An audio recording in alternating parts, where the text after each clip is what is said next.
સુરત શહેર અને જિલ્લામાં હાલ કોરોનાની બીજી લહેર સમાપ્તિ તરફને આરે છે, ત્યારે એકલ દોકલ કેસો યથાવત છે, તો સુરતમાં તંત્ર દ્વારા ટેસ્ટિંગ યથાવત રાખવામાં આવ્યું છે।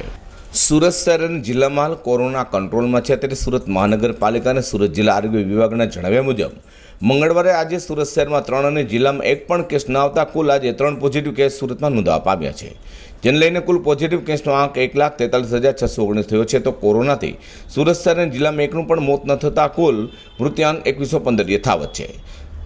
સુરત શહેરમાંથી 1 અને જિલ્લામાં 1 પણ દર્દી સાજો ન થતાં કુલ 1 દર્દી કોરોના માતાપી સાજો થઈ ઘરે પહોંચ્યો છે, જેને પગલે કોરોના માત આપનાર દર્દીઓની સંખ્યા 1,41,442 થઈ છે। શહેર જિલ્લામાં કુલ એક્ટિવ કેસની સંખ્યા 62 છે, જેમાં સુરત સિટીમાં 1,11,491 કોરોના પોઝિટિવ કેસમાં 1629ના મોત થવા પામે છે, જ્યારે સુરત જિલ્લામાં કુલ 32,128 કોરોના પોઝિટિવ કેસમાં 486ના મોત થવા પામે છે।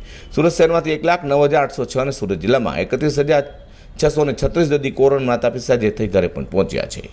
Azhar Qureshi, G10 news.